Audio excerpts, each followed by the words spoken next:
Дәл қазір видеода көретін студенттер жазы бойы менен патфи және биохимия бойынша білім алған студенттер. Олардың нәтижелерін бір көріп шығайық. Студент ағай, сізге барлық үшін рахмет. Осы курс үшін, осы курсты тауып сіздің курсыңызға қатысқан үшін бірінші Аллаға үлкен рахмет айтам, және сізге рахмет айтам. Барлық берген осы біліміңіз үшін үлкен рахмет сізге. Осы курстан көп нәрсені үйрендім. Мысалы, элементарный элементарный білу керек нәрселерді үйрендім.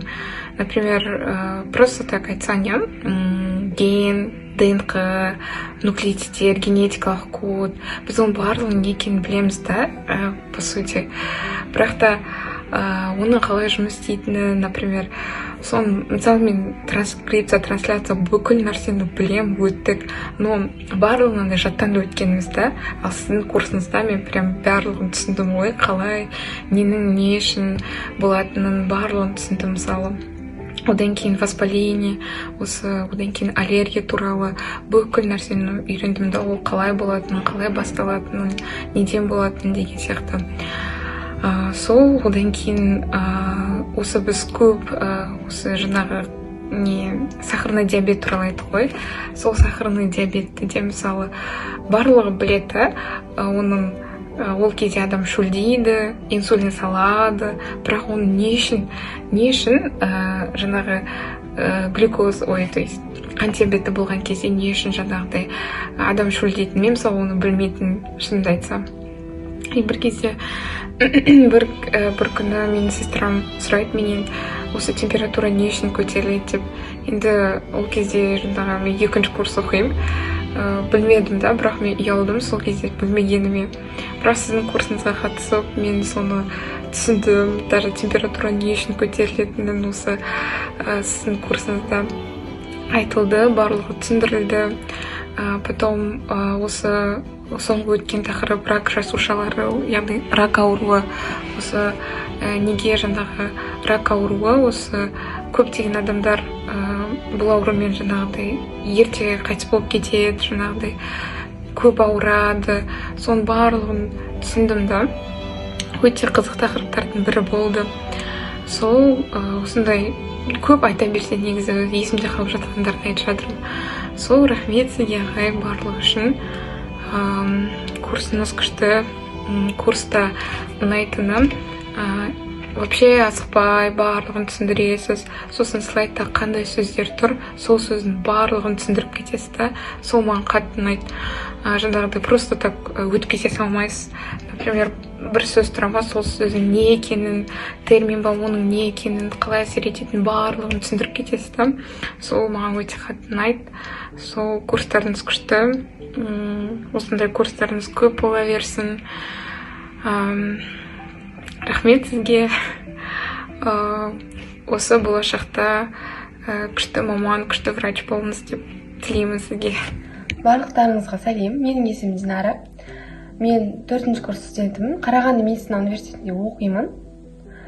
Мен осы патофизиология мен биохимия курсына қатысқан қатысушымын. Негізі мен бұл курсты қалай алдым? Мен бұл курсты негізі ағайды былай бақылап көретін, но былай қатты мән бермейтін едім. Ағайды инстадан мен осы оқу жылы бітетін кезде ғана инстадан бақылап көріп жүрдім. Онша қатты тани қоймадым негізі. Историяларына да мән бермейсің ғой, кейде былай жұмыспен жүріп. Сосын ағай әр апта суббота сайын бізде не өтеді? Апталық прямой эфир өтеді екен, оказывается. Мен оған қатысып кіріп көрдім. Сабақты күшті түсіндіреді. Сосын ол айтты, осындай курс бар, уже доступ ашық, қатысаңыздар болады деп айтты. Одан алдын оның историясына бөліскен, но енді мән бермедім, қалай болады деп былай. Сосын ағайдың сабақ түсіндіргеніне қарай мен уже сразу курсты алдым, негізі ұзақ ойланған жоқпын. Сосын курс басталды. Басталғаннан кейін ағай видео кәдімгі бірінші күн жіберді тақырып жібергеннен кейін мен жібермедім басында. Бір күн сразу оны қарауға уақытым болмады, былай жүрдімше.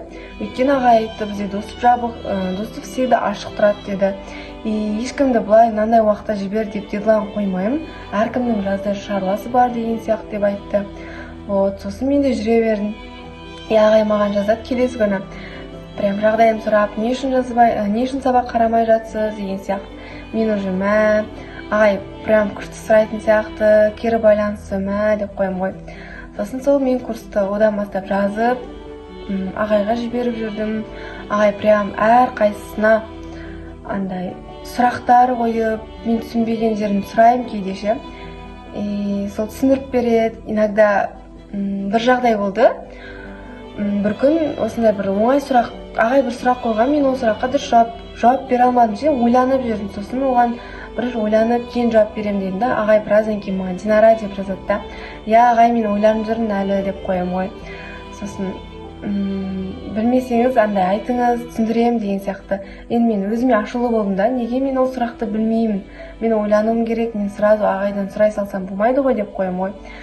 Сосын ағай айтады, білмесеңіз сұраңыз деп айтады да. Қарапайым нәрсе болса да сұрай беріңіз, өзіңіздің ағаңыздай көріңіз деп айтады. Ағай прям қысылмаңыз, қандай сұрақ болса да қойыңыз. Содан бастап мен уже білдім ше, ағаймен жұмыс жасаған, сабақты ағайға жіберіп, одан кері байланыс алған сайын маған бір мотивация болып отырды. Мен қысылмай қалаған сұрағымды қоя аламын ше, өйткені ағай прям бәріне жауап береді, еще өзі қызықты сұрақтар қояды. Сол күшті өтті. Сосын биохимия басталды. Биохимияға мен басында қатысам деп ойламадым. Ағай айтты. Ағайдан сұрадым мен негізі. Ағай қатысам қалай осылай? Мен үлгерейін ба? Екеуін бірде алып жүру қиын емес па десем, жоқ, үлгересіз деп маған айтты. Мен тәуекел етіп алдым. Құдайға шүкір, екеуін де үлгеріп, уақытылы жіберуге тырысып жүрдім негізі. Сол каждый аптада өзінің эфирлеріне қатыстым. Эфирде ағай ұзын қиын тақырыптар болады, мысалы, соның бәрін түсіндіріп береді ше. Ерінбейді ғой, деп қоямын. Сағат 8-де басталады негізі. Біз 8-ден басталып 10-ға дейін отырамын, кәдімгідей кешкі 10-ға дейін отырамыз. Біреу бір сұрақ қояды, соны қайттан түсіндіріп береді, оңай жолмен. Мынау жол болмаса басқа жолмен түсіндіріп береді. Прям есімде қалады ше, өйткені мен еще өзім сабақты одан алып жіберіп қойған болам, қайталаймын ше, ағай түсіндіргеннен кейін. Сол жалпы курс өте жоғары деңгейде өтті, маған қатты ұнады, өйткені менде прогресс бар. Менде сабақ оқуға деген желание всегда ашық болды ше, андай еріншектік деген болады, но ондай болған жоқ.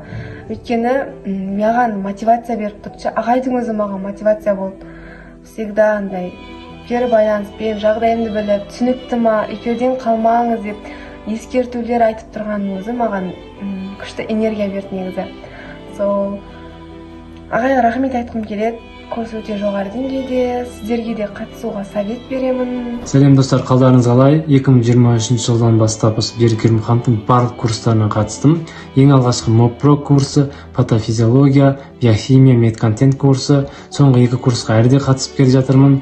Осы курстардың арқасында, патофизиология, биохимия курстарының арқасында 2-ші курста түсінбей кеткен тақырыптарымды түсінген болатынмын. Клиникалық ойлауым біршама артты осы курстың арқасында. Берік Ермұханов менің медицинадағы ұстаздарымның бірі. Сізге өте көп алғысым шексіз. Алдыға дами беріңіз, бұйыртса сіз өте мықты дәрігер боласыз. Біз саған сенеміз. Барлықтарыңызға сәлем, сіздермен мен Ақмарал. Мен Берік ағайдың биохимия курсы бойынша студенті боламын. Жалпы курс кімдерге арналған? Биохимияны оқып кеткен және де биохимияны енді оқитын студенттерге арналған. Жалпы өзім биохимияны әлі оқымадым. Біз енді бастаймыз 2-ші курста бұйырса. Енді осы жаңағы 1 айда биохимия курсын оқу арқылы мен кәдімгідей фундамент құйдым деген ойдамын. Жалпы мұнда маған ең басты ұнаған нәрсе ол ағайдың әрбір тақырыпты жеңіл тілмен түсіндіретіні. Сәлем, менің есімім Ақтан Қайша. Мен Монғолия мемлекетте туып өскем, ұлтым қазақ. Осы күнде Әл-Перейев атындағы Қазақ ұлттық университетінде 1-ші курсты бітіріп 2-ші курсқа көшетін студент боламын. Жалпы айта кетерім, Берік ағайдың курсы қалай өтті, қалай деңгейде болды. Мен үшін өте жоғары деңгейде, өзімде ойлап жүргім. Осы жазда андай 2-ші курстың сабағын алдын ала дайындалып қойсам, 1-ші курс сияқты қиналып қалмасам деп солай ойлап жүргім. Сосын ағайдың лайвысын көріп, соны курс болды. Соған бірден ойланбастан сол курске жазылып қатысқан болатымды. Не үшін аға, не үшін